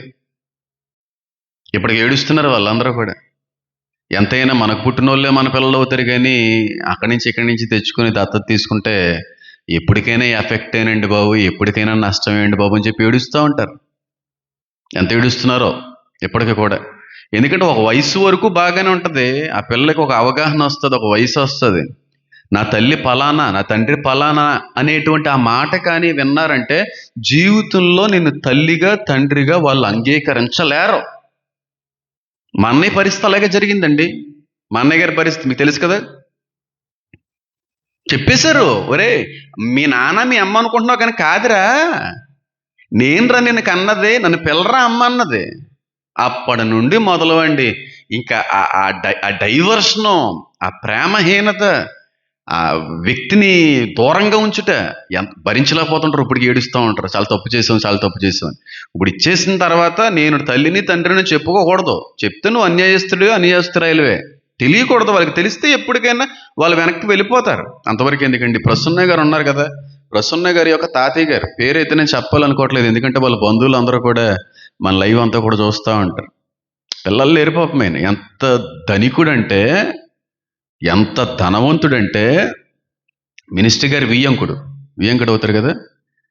పేరు చెప్పచ్చా చెప్పకూడదా, పేరు వద్దులే. పిల్లలు లేరు. పిల్లలు లేకపోతే సేమ్ కులానికి సంబంధించినటువంటి ఒక వ్యక్తి దగ్గర నుంచి పిల్లని తెచ్చిపెట్టుకున్నారు. పిల్లడు ఎదిగాడు, వాడికి ఏమో ఏదో రకమైన బలహీనత, మంచోడే, అంతా బాగానే ఉన్నారు. కానీ దత్తత ఇచ్చిన తల్లి ఒకానొక సమయానికి వచ్చేసి, మా పిల్లోడి మీదకి ఆస్తి రాసిస్తావా లేదా? అదేటమ్మా, నాకు పెట్టాలనుకుంటే పెడతాను, లేదంటే లేదు, ఇవ్వాలనుకుంటే ఇస్తాను, లేదంటే లేదు. అయినా నీకిందులో జోక్యం ఏంటి? నాకు ఇచ్చేసిన తర్వాత నీకు సంబంధాలు ఉండకూడదు కదా. పెద్ద పెద్ద గొడవలు పెట్టుకున్నది. ఆయన చనిపోయినట్టున్నారు కదండి మొన్న, ఉన్నారా? ఎందుకు అది లేనిపోని తలనొప్పులు తెచ్చుకొని పెట్టుకోవడం ఎందుకు వాటి వల్ల? కన్నదేమో వేరే వ్యక్తి ఇచ్చేసినప్పుడు మాట్లాడకూడదు. ఆస్తి దగ్గరికి వచ్చేసి మా పిల్లోడికి ఆస్తి రాయాలి, రాయికి రాయిపోతే అలాగెలా కుదురుతుంది, ఈ రోజున అలా చూస్తున్నారు ఇలా చూస్తున్నారని చెప్పి వచ్చేసి చాలా తీవ్రమైనటువంటి ఇబ్బందులు పెట్టే పరిస్థితి. బాధపడుతున్నారు వాళ్ళు. అని నాకు తెలియకడుగుతాను. అంటే నాలాగా ఉండాలని నేనైతే కోరుకోవట్లేదు, కానీ ఎవరో సంపాదించిన ఆస్తి మీద మనకు హక్కు ఏంటండి? ఎవరో సంపాదించినటువంటి ఆస్తి అనుభవించడానికి మనకి సిగ్గుండాలంటాను. నీ కాళ్ళ మీద నువ్వు కష్టపడి చెమటోచి సంపాదించి నువ్వేదన్నా సమకూర్చుకుంటే ఇది నా ఆస్తి, ఇది నా ఇల్లు అంటే చెప్పుకోవడానికి కూడా వినడానికి కూడా చాలా అందంగా ఉంటుంది. కానీ ఎవరో ఆస్తి, ఎవరో డబ్బుని మాది, మాకే రావాలి, ఇది మాకే హక్కు ఉంది, ఎంత దుర్మార్గపు ఆలోచన అండి అది. నేను ఎప్పటివరకు ఎప్పుడైనా మా తాత సంపాదించిందని ఎప్పుడన్నా అన్నానా? ఒక మాట చెప్తున్నా చూడండి. అంటే ఇండియన్ లా ప్రకారంగా తాతలో తండ్రి నుంచి వచ్చే ఆస్తులన్నీ కూడా కొడుక్కి రావాలి. ఎప్పటికీ మా నాన్నగారితో చెప్పే మాట ఏంటి తెలుసా? మీ నాన్నగారు సంపాదించిన ఆస్తి నేను కోరుకోవడం ఏంటి? నాకు సిగ్గు లేకపోతే సరే, మీ నాన్న ఆస్తి నాకెందుకయ్యా? నా కష్టం మీద నేను కష్టపడి, నా కాళ్ళు మీద నేను నిలబడి కొట్టుకుంటే అది నాదవుతుంది. మీ నాన్న సంపాదించింది నీకు తీసుకోవాలంటే తీసుకో, నాకు అవసరం లేదు అలాంటి. చూపించండి అలాంటి వ్యక్తిని. మా నాన్నగారు ఏటిడి పిచ్చోడా లేకపోతే ఏమన్నా లేదని చెప్పి అంటుంటాడు ఆయన. అంతే కదా. మీ నాన్నలు సంపాదించిన ఆస్తి నేను తీసుకోవడం ఏంటి? ఇప్పుడున్నది ఏది కూడా నేను కష్టపడింది ఏది కాదు, నేను సంపాదించింది ఏది కాదు. ఇప్పటికున్నటువంటి ఆస్తి పాస్తుల్లో నా కష్టార్జితం అంటూ ఏదీ లేదు. కాబట్టి నా పేరు మీద ఏది వద్దు, దానికి నేను అర్హుడను కాదు. నా కాళ్ళతో నేను సంపాదించి, నా కష్టం మీద నేను సంపాదించి నేను కట్టాలి. అది నాదనిపించుకుంటాను, అంతేకాని వాళ్ళది ఎవరిదో నా వరకైతే అది కరెక్ట్ కాదు.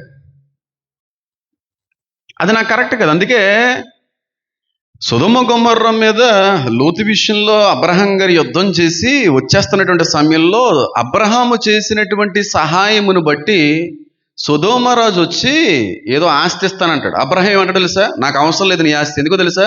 రేపు రోజున అబ్రహాం ఎలా ఉండడానికి కారణం నేనే అని నువ్వు అంటాయేమో, అంత అవసరం లేదు.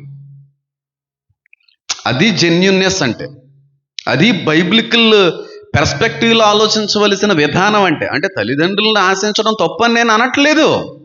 కానీ నా ఊరికైతే నా కాళ్ళ మీద నేను కష్టపడి సంపాదించింది నాది, నా తండ్రి గారు ఇచ్చిందైనా నాకు వద్దు, అది నాది కాదు.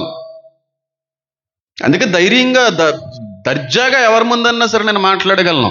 పాస్టర్లు ఉన్న తర్వాత సంపాదించడమే నా పేరు మీద ఏదైనా ఉంటే చూపించండి. నాకు వద్దని వాదించే వ్యక్తిని నేను. ఇప్పటికీ మా అమ్మగారి దగ్గర అంటూ ఉంటారంట, నాన్నగారు ఇలా మాట్లాడతాడేంటి ఆడు వేర్లేండి, ఆడ మెంటాలిటీ వేర్లేండి, అలాంటి వాళ్ళు మీరు చూడలేరులేండి, మీకు అలాంటి వాడు అలాగే కనబడతారు లేండి అంటదంటాడు. ఆడు ఎంతైనా నా కొడుకండి అంటది. ఎందుకంటే ఆ తండ్రి నుంచి కూడా వచ్చినాయి కదా. వీళ్ళ నాన్నగారు కూడా ఎవరిది ఆశించే వ్యక్తి ఏం కాదు కదా. నా కొడుకండి అడు. అప్పుడు మా నాన్నగారికి ఎక్కడో కొంచెం మండే ఉంటుంది, అంటే నేనేమన్నా అని చెప్పి. అది కరెక్ట్ కాదు, అది ఎప్పటికీ కరెక్ట్ కాదు.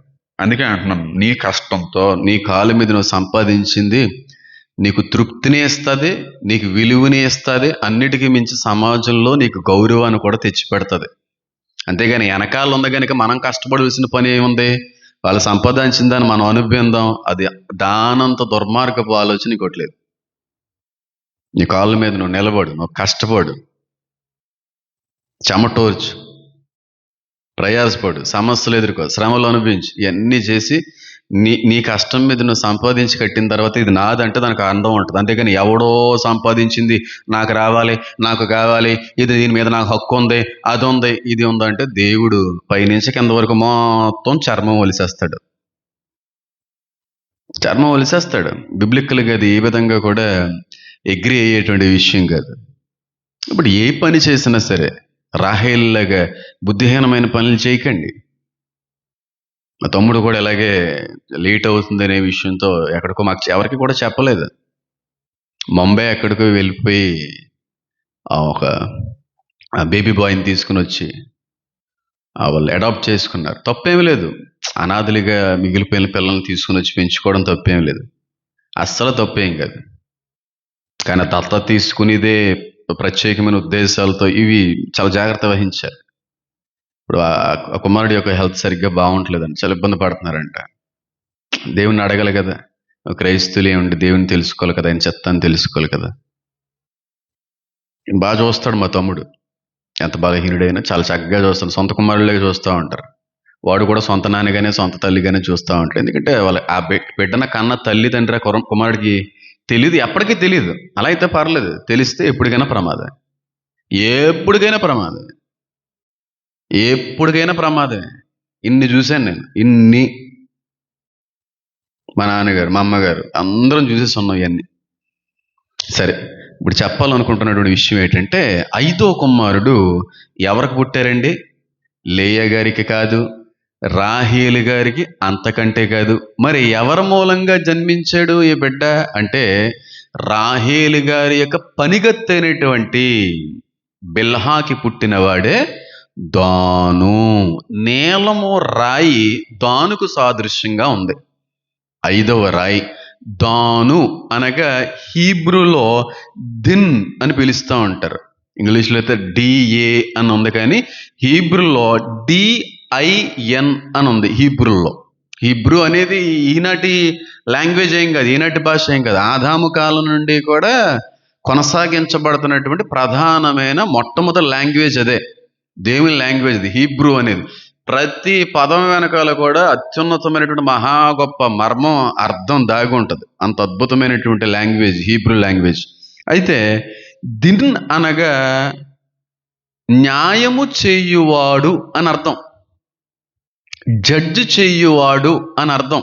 అందుకే అక్కడ దేవుడు నాకు తీర్పు తీర్చననుకొని అనందా, అంటే న్యాయం చేశాడు అని అనుకొని పెట్టిన పేరే దిన్, దాన్, లేదంటే న్యాయం చేసే దేవుడు అనేటువంటి ఒక ఉద్దేశాన్ని కూడా తెలియపరిచేటువంటి ఒక మంచి పదం. అయితే ఇక్కడ ఎంత మాట్లాడుకున్నా ఇది తరిగే విషయం కాదు, ఎందుకంటే రాహేల్ గారు చేసిన తప్పే, 100% తప్పు. అది సారమ్మ ఏ తప్పు అయితే చేసిందో రాహేల్ అదే తప్పు చేసుకుని వచ్చింది. కాబట్టి తీర్పు ఎవరు తీర్చారు? వాళ్ళకి కూడా నీకు తీర్పు తీర్చడం ఏంటి? జ్ఞానం లేకపోతేని న్యాయం నీకు చేయడం ఏంటి? వాళ్ళకి బెనిఫిట్ అయింది అక్కడ, పనావిడి బెనిఫిట్ పొందుకుంది, యజమానురాలు కాదు అక్కడ. ఎంత అజ్ఞానపు ఆలోచన చూడండి. అంతేనా? పనావిల్లో పెట్టుంటే బాగానే ఉందను. ఇప్పుడు ఎక్కడ తీసుకొచ్చింది? రాహేలు చేతులారా ఇంట్లోకి తీసుకొచ్చేసింది. యజమానురాలు హోదా ఇచ్చేసింది పనావిడికి. పైగా అంటుంది, దేవుడు నాకు తీర్పు తీర్చి న్యాయం చేశాడు అనుకోని పెట్టిందంటే పేరు.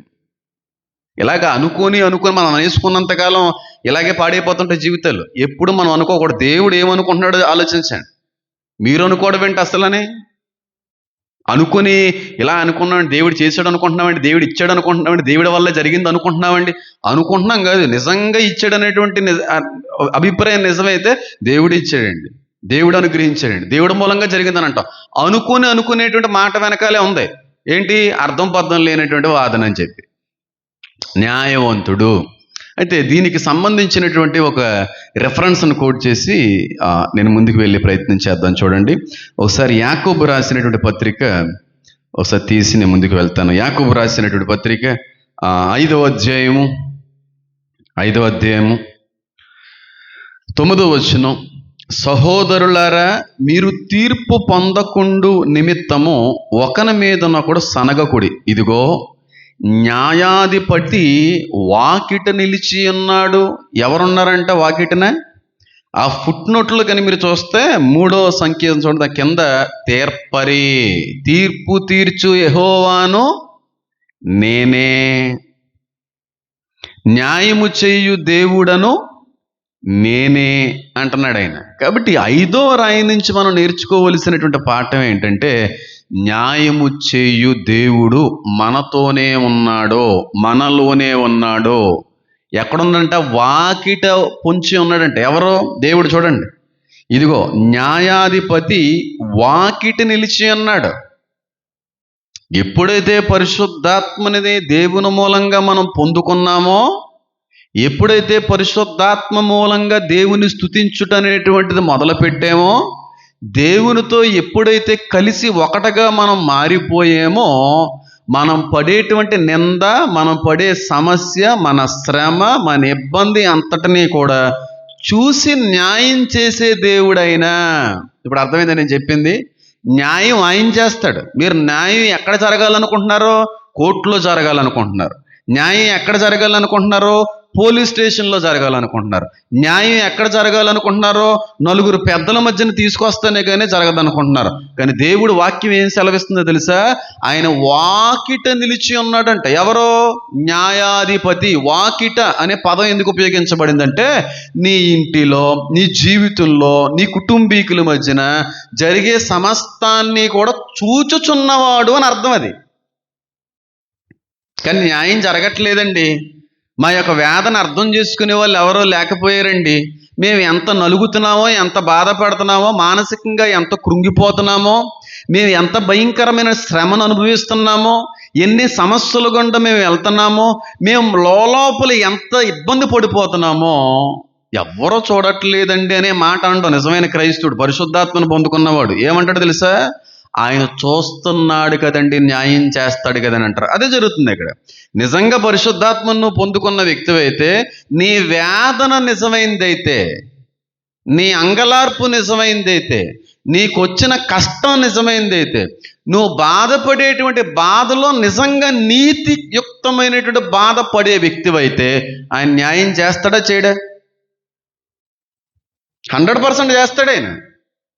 ఎందుకంటే ఆయన చూస్తున్నాడు. ఒకసారి మనం ఎప్పుడైతే ఆయన ఆహ్వానించుకున్నామో, ఎప్పుడైతే మన జీవితంలో ఆయనకు అవకాశం ఇచ్చామో, ఎప్పుడైతే మన జీవితం మీద ఆయనకు సంపూర్ణ అధికారం ఇచ్చేసామో, నువ్వు పడేటువంటి వేదన వెనకాలన్న నీతిని బట్టి ఆయన న్యాయం చేస్తాడు. 100% చేస్తాడు ఆయన. బెస్ట్ ఎగ్జాంపుల్ చెప్తాను చూడండి. ఇప్పుడు మనం లోకాన్ని ఎదిరించాం, బంధువుల్ని ఎదిరించాం, కులాల్ని మతాల్ని ఎదిరించాం, ఎన్నో నిందలు ఎప్పటికీ కూడా అనుభవించట్లేదంటారా? దేవుడు దేవుడు దేవుడిని చెప్పి మన దేవుళ్ళు ఏమీ చెయ్యలేని వారిగా, అసమర్థులుగా చేసి ఆ దేవుణ్ణి నమ్ముకున్నావు, నీ జీవితం ఏం బాగుందిరా, నీ బ్రతుకు ఏం బాగుందిరా, నువ్వు ఆ దేవుల్లోకి వెళ్ళకముందే నీ బ్రతుకు బాగుంది కదరా అనేటువంటి నిందలు ఎప్పటికీ మనకి ఎదురవ్వట్లేదంటారా?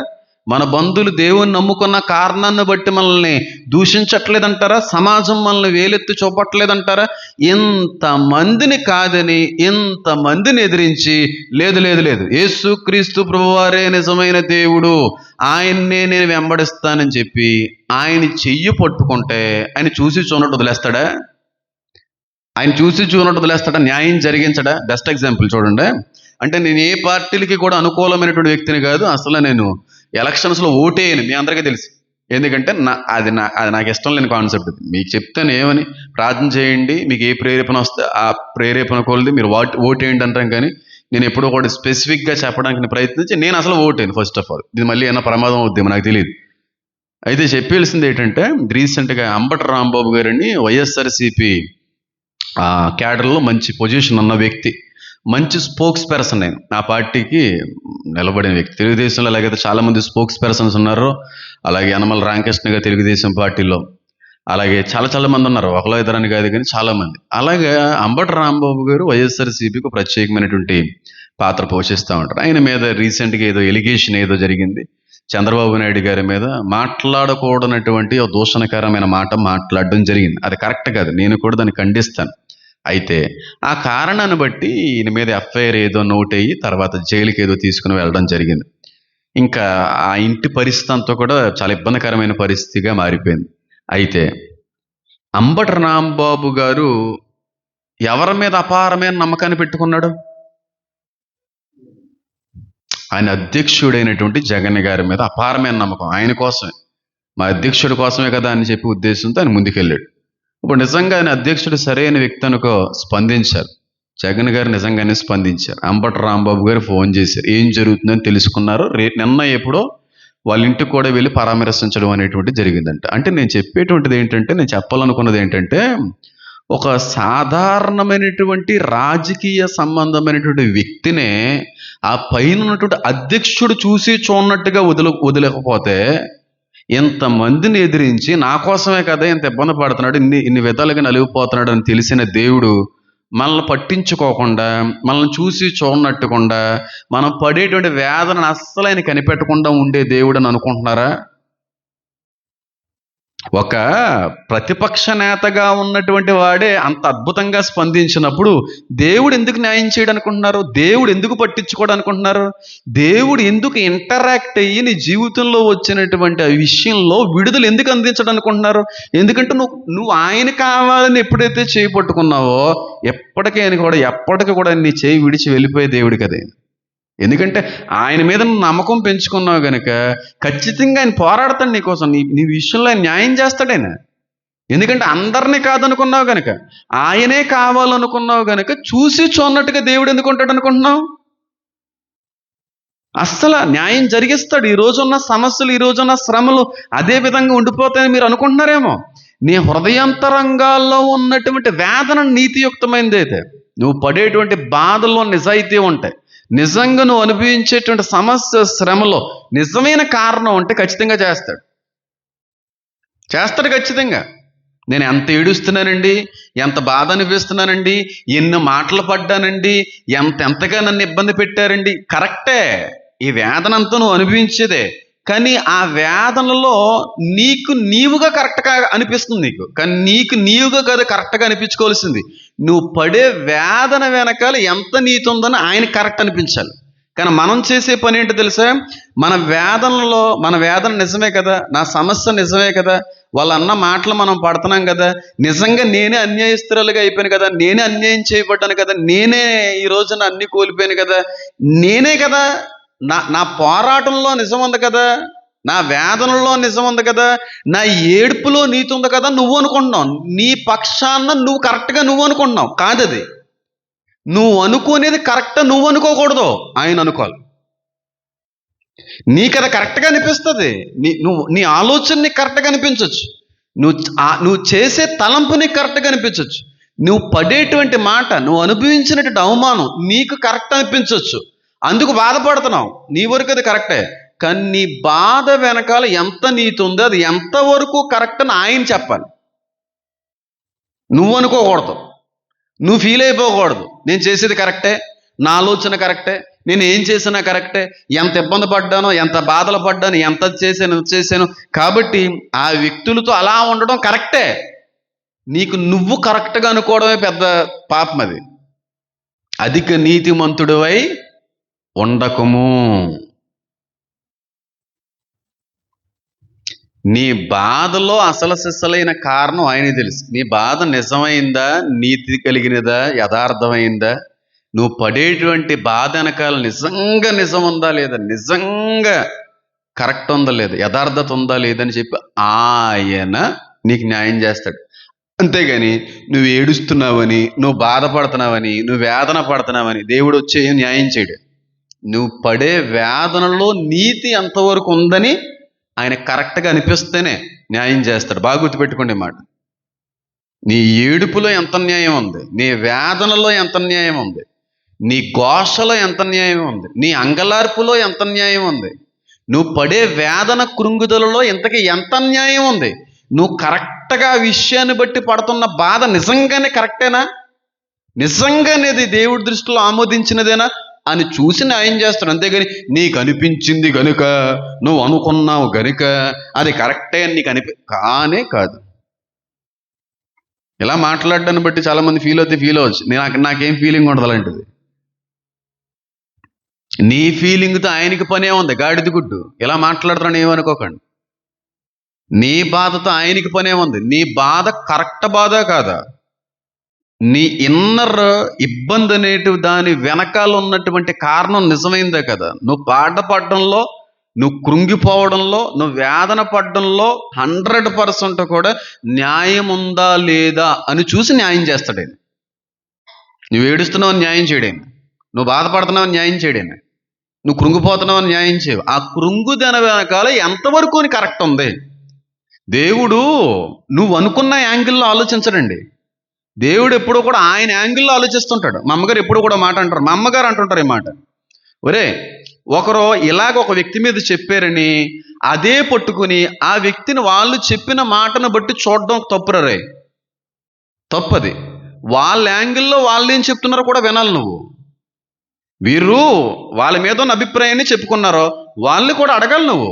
వాళ్ళకి వీళ్ళ మీద ఉన్న అభిప్రాయం ఏంటో నువ్వు తెలుసుకోవాలి. ఒక మాట చెప్తున్నాను చూడు బాబు, నాణ్యానికి 2 వైపులు ఉంటాయి. ఒకవైపే చూసి ఎప్పుడూ కూడా తీర్పు తీర్చకే, ఎప్పుడూ కూడా ఒకవైపు చూసి వాళ్ళ కరెక్ట్ వాళ్ళ రాంగ్ అని ఎప్పుడు అనకే, రెండో వైపు కూడా చూడాలి. ఇంకా గట్టిగా మాట్లాడాలంటే అసలు నీకు అనవసరం, తీర్పు తీర్చుట నా పని అన్నాడు. కాబట్టి ఒకరు ఇది ఒకరు అదిని చెప్పడానికి నీకు అర్హత లేదు బాబు అంది నా పరిచర్య ఆది దినాల్లో. అదే విధంగా నేను వెళ్తున్నా ముందుకు ఈ రోజున కూడా. దేవుని దృష్టిలో ఏది న్యాయమో, ఏది నీతో, దానికి అనుగుణమైనటువంటి వేదన నీలో ఉంటే ఖచ్చితంగా న్యాయం చేస్తాడు. కానీ నీ వేదన ఆయన నీతికి, ఆయన న్యాయానికి వ్యతిరేకమైన రీతిలో వేదన పడుతున్నావంటే ఆయన ఎందుకు న్యాయం చేయాలి? నీ వేదన కారణాల్లో ప్రధానమైన కారణం నువ్వే. చాలాసార్లు కష్టాలు, ఇబ్బందులు, నిందలు, అవమానాలు తెచ్చుకున్నది నువ్వే. అర్థమైంది నేను చెప్పింది? కాబట్టి న్యాయాధిపతి అయినా న్యాయం జరిగించేవాడే, కానీ ఒక పక్షాన్నే వాదించే దుర్మార్గుడు కాదు నా దేవుడు. ఒకవైపే చూసి పరీక్షించి ఆలోచించి తీర్పు తీర్చే దేవుడు కాదు. అన్ని వైపులా ఆలోచించి ఇంతకీ ఏది కరెక్టో, ఎవరు కరెక్టో, వీళ్ళు పడేటువంటి ఆ వేదనలో ఎంతవరకు మనం చెయ్యొచ్చు అనే దాంతో చేస్తాడు.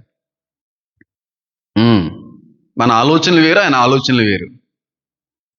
అర్థమవుతుంది నేను చెప్పేది? ఇప్పుడు ఎలా చెప్పాలి, మంచి ఎగ్జాంపుల్ చెప్పాలంటే ఇందాక ప్రసన్న గారి గురించి చెప్పాను కదా.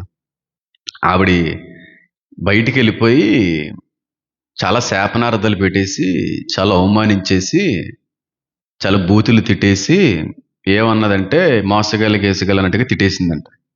ఎందుకంటే కన్న ప్రేమ ఉంటే ఉండొచ్చు, బాగా వేదన పడుతుంది.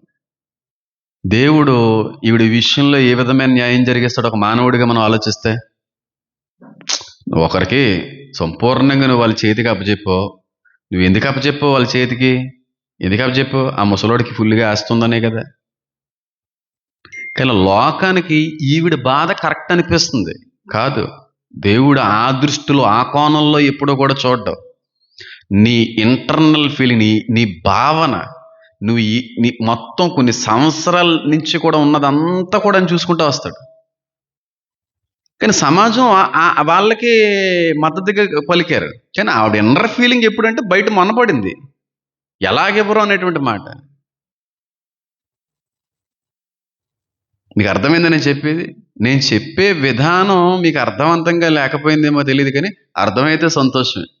కాబట్టి ఒక మాట చెప్తున్నాను చివరిగా ఏంటంటే, నేను చాలా అనుభవిస్తున్నానండి, చాలా బాధలు పడుతున్నానండి, చాలా అవమానాలు ఎదుర్కొంటున్నానండి. ఎంత కృంగుదలంటే, ఎన్ని నిందలంటే, ఎన్ని బాధలంటే, ఎన్ని మాటలు పడ్డానంటే అన్న మాటలండి బాబు.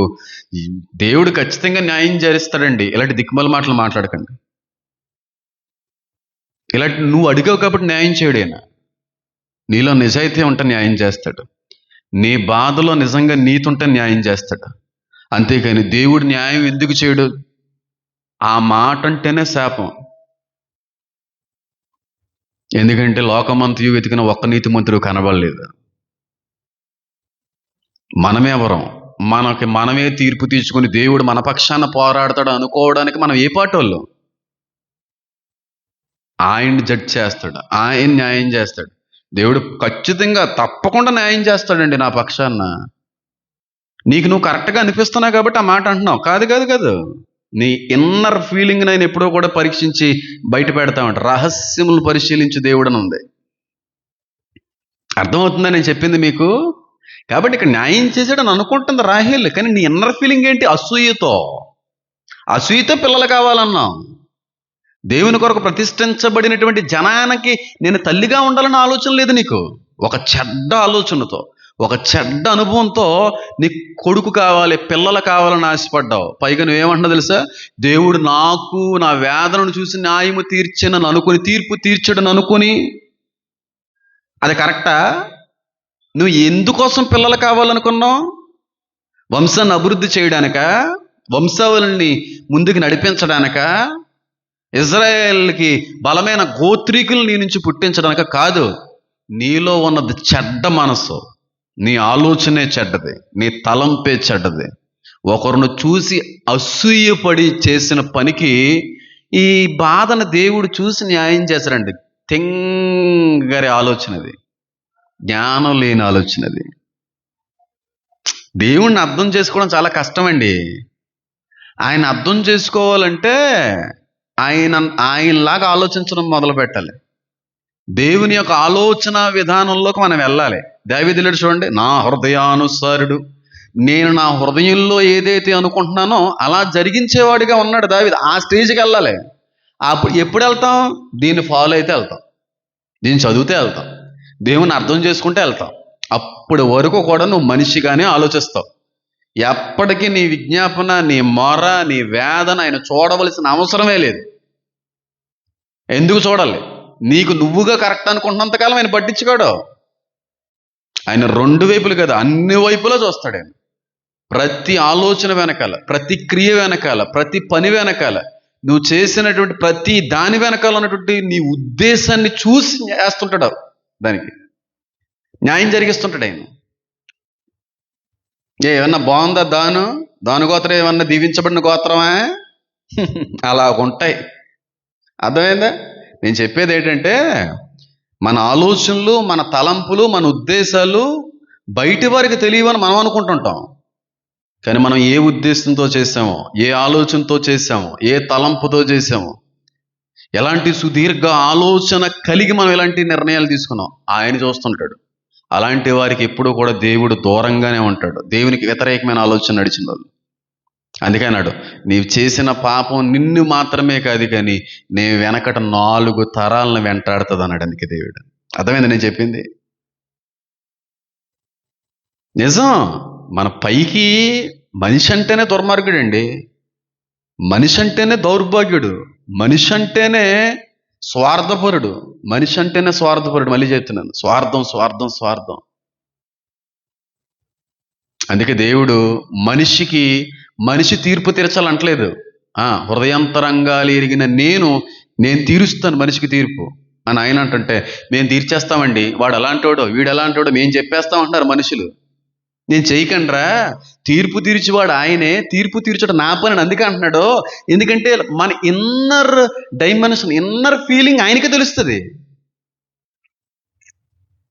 అర్థమవుతుంది నేను చెప్పేది? ఎప్పటికీ మన ప్రార్థనలకు జవాబులు రావు, ఎప్పటికీ కూడా మన మనోవాంఛలు సిద్ధింపబడవు. మన దుర్మార్గపు ఆలోచన మనకు తెలియకపోవచ్చు, మనం మర్చిపోవచ్చు, కానీ ఆయన మర్చిపోడు. న్యాయం చేయాలంటే నీ బాధలో, నీ వేదనలో, నీ కృంగుదలలో, నీ ఇబ్బందుల్లో, నీకు వచ్చిన శ్రమలో నీతుందా, నిజంగా మంచుందా, అందుని బట్టి ఇంతగా మంచిగా పోరాడిన తర్వాత కూడా, మంచిగా జీవించిన తర్వాత కూడా ఇన్ని ఇబ్బందులు పడుతున్నాయి అనుకో, అప్పుడు ఆ వాక్యం చెప్పిన మాట ఏంటి తెలుసా? నమ్మకమైన వానికి దీవెనలు మెండుగా. అది అలా తీరుస్తాడు తీర్పు, అలా తీరుస్తాడు. అంతేగాని దేవుడు న్యాయం చేస్తాడండి, దేవుడు ఎప్పటికీ నన్ను వదలడండి, దేవుడు నా కన్నీళ్ళు తుడుస్తాడండి, దేవుడు నా మొర ఆలకిస్తాడండి, నేను ఎంత ఇబ్బందులు పడ్డాను, ఎన్ని అవమానాలు అనిపించాను, ఎన్ని నిందలు ఎదుర్కొన్నాను, ఇన్ని సిగ్గు ఇబ్బందులు అన్నీ పడ్డాను. దేవుడు నువ్వెవరో చెప్పడానికి అని చూడ్డు. హృదయంతరంగాలు ఎరిగిన దేవుడు. మళ్ళీ చెప్తున్నాను కాబట్టి, న్యాయవంతుడు ఒకడు మనకున్నాడు. మన వేదన నిజమైనది అయితే ఖచ్చితంగా న్యాయం చేస్తాడు. అందుకని ఏ విషయంలో అయినా ఎప్పుడన్నా ఒంటరిగా ఉండి బాధపడుతున్నారు అనుకోండి, వేదన అనిపిస్తున్నారు అనుకోండి, పదే పదే ఒక విషయం నిమిత్తం ఆలోచిస్తున్నారు అనుకోండి, బాగా బెంగ పెట్టేసుకుంటున్నారు అనుకోండి, ఆ ఆలోచనలో ఒకసారి దేవుని జ్ఞాపకం చేసుకోండి. బాగా సుదీర్ఘంగా ఒక విషయం నిమిత్తం మీరు ఆలోచిస్తున్నప్పుడు, అధికమైన రీతిలో మీరు ఇబ్బంది పడుతున్నప్పుడు, ఆ సమయం ఉంది ప్రభువా అని జ్ఞాపకం చేసుకోండి. నీతుంటే ఖచ్చితంగా, న్యాయం ఉంటే ఖచ్చితంగా మీ పక్షాన్ని ఆయన పోరాడతాడు. మనం ఆ బెంగ ఆలోచన కృంగుదల్లో వెళ్ళిపోతున్నాం, కానీ ఆ కృంగుదల్లో ఆయనకు అవకాశం ఇవ్వట్లేదు. ఇంతకీ ఆయన ఎక్కడున్నాడంట? వాకిట ఉన్నాడంట. ఎక్కడుండాలి ఆయన? ఆయన బయటెడితే ఆయన ఏం న్యాయం చేయగలడు తమ్ముడు? నీ ఇబ్బందుల్లోకి ఆయన ఆహ్వానించాలి కదా, నీ కుటుంబ సమస్యల్లోకి ఆయన తీసుకొని రావాలి కదా. నువ్వు ఎంత ఇబ్బంది అయితే పడుతున్నావో ఆ ఇబ్బందులు ఆయనతో చెప్పుకోవాలి కదా. నువ్వు రావయ్యా, ఒకసారి పరిష్కరించవయ్యా అంటే ఆయన చేస్తాడు. ఆయన ఖచ్చితంగా. కూర్చొని ఏడుస్తే ఏం పని అవుతుంది? కూర్చొని బెంగెట్టుకుంటే ఏం పని అవుతుంది? పదే పదే ఒక విషయాన్ని బట్టి విచారిస్తూ ఆలోచిస్తూ ఉంటే ఏం పని అవుతుంది? ఏం పని అవ్వదు. ఆ ఆలోచనలో ఒకసారి దేవుని జ్ఞాపకం చేసుకో. నేను సేవకుడిని, నేను అందరికంటే కూడా ప్రత్యేకించబడిన వ్యక్తిని అంటలే, కానీ నేను ఏ విషయాల్లో అయినా బాగా నలుగుతున్నాను అనుకోండి, ఆ నలుగుల్లో ఆయన జ్ఞాపకం చేసుకుంటాను. ప్రభు ఒకసారి చూడండి, చాలా ఇబ్బంది అనిపిస్తుంది నాకు, కానీ నా వరకు కాదు, కానీ ఇది ఎంతవరకు కరెక్టో మీకు తెలుసు కనుక ఏది చేయాలని కదా చెయ్యి, న్యాయం చేయి. కానీ నా వరకు అది నాకు కరెక్ట్గా అనిపించవచ్చు, నేను అన్న మాట నాకు కరెక్ట్గా అనిపించవచ్చు, కానీ అవతల వాళ్ళ రియాక్షన్ బాగాలేదు, నేను ఫీల్ అవుతున్నాను, ఇబ్బంది పడుతున్నాను. వద్దు, మీరు చేయండి. ఒకవేళ నాలో తప్పు ఉంటే, నా ఉద్దేశమే తప్పు ఉంటే, నా భావనే తప్పు ఉంటే నన్ను సరిచేయండి. నేను అనుకుంటున్నటువంటిది నాకు కరెక్ట్గానే ఉంది, కానీ మీ దృష్టిలో అది రాంగ్ అయితే నన్ను మార్చండి, నన్ను గద్దించండి, నన్ను సరిచేయండి, నన్ను బుద్ధి చెప్పండి. అది ద వే ఆఫ్ థింకింగ్లో ఉంటుంది అంతా కూడా. దాన్ని పరిపక్వత అంటారు తెలుగులో. క్రైస్తవ్యం అంటే స్టార్టింగ్ 1% నుండి ఎండింగ్ 1% వరకు ఉండిపోయేది క్రైస్తవ్యం కాదు. 1 to 100కి వెళ్ళాలి, ఆత్మీయంగా ఎదగాలి, దేవుడి యొక్క ఆలోచన విధానంలోకి మనం కట్టబడాలి, దేవుళ్ళ ఆలోచించడం మొదలు పెట్టాలండి. ఎప్పుడు మనిషిలాగా ఆలోచిస్తున్నాం కాబట్టి మన జీవితంలో ఉన్నటువంటి ఇబ్బందుల నుంచి మనకి విడుదల దొరకట్లేదు. రాహేల్ అంత ప్రత్యేకమైనటువంటి రక్తంలో నుంచి వచ్చిన వ్యక్తి, ఆవిడలాగా ఉంది. మన ఆవిడ కంటే గొప్పలో ఏమన్నానే ఆలోచించేయండి. దాన్ భయంకరమైన విగ్రహారాధనకి మూల పురుషులుగా మారిపోయారు వాళ్ళు. ఆయన చేస్తాడు. నిజంగా చెప్తున్నాను చూడండి, మీరు పడే వేదనలో నిజం ఉంటే, మీరు పడే వేదనలో మంచి ఉంటే, మీరు ఎంత ఇబ్బందులు అయితే పడ్డారో ఆ ఇబ్బందుల వెనకాల నిజంగా మీరు నమ్మకంగానే బ్రతుకున్న వాళ్ళు అయితే, మీరు నమ్మకస్తులైతే ఖచ్చితంగా న్యాయం చేస్తారు. మీరు అపనమ్మకస్తులైతే, అన్యాయస్తులైతే చేయడు, ఎట్టి పరిస్థితులు చేయడు. నిజంగా మీరు నమ్మకస్తులైతే, నిజంగా మీలో మంచి ఉంటాయి, నిజంగా నీతిని బట్టి ఇలాంటి హింసలు, అవమానాలు, శ్రమలు, సమస్యలు వచ్చినట్టయితే ఖచ్చితంగా న్యాయం చేస్తారు. గుర్తుపెట్టుకునే మాట. అంతేగాని మీలోనే అసలు ఎక్కడ వెతికినా ఏ మంచి, ఏ నమ్మకం, ఏ విధంగా కూడా న్యాయం చేసే అవకాశం కానీ లేకపోతే ఆయన పక్షపాతి కాదు. ఆయన అయ్యో ఎంత ప్రార్థన చేసాడు, ఇన్ని ఉపవాసాలు అన్నాడు, ఎంత ఏడ్చాడు కాబట్టి చేసేద్దాం, చెయ్యడు. కరెక్ట్గా తీర్పు తీరుస్తాడు ఆయన, కరెక్ట్గా న్యాయం చేస్తాడు ఆయన. ఎందుకంటే మళ్ళీ దేవుణ్ణి ప్రశ్నిస్తారు కనుక. ఏదంటే ఆళ్ళలో పాపం ఉంది, ఆడు అలాంటి ఆలోచనతో చేశాడు, వాడికి ఎలాగే చేసావు, వాడు మొరలాగా ఆలకించావు అని అడగరనుకుంటున్నారా? సాతానుగాడు ఏం చేశాడు?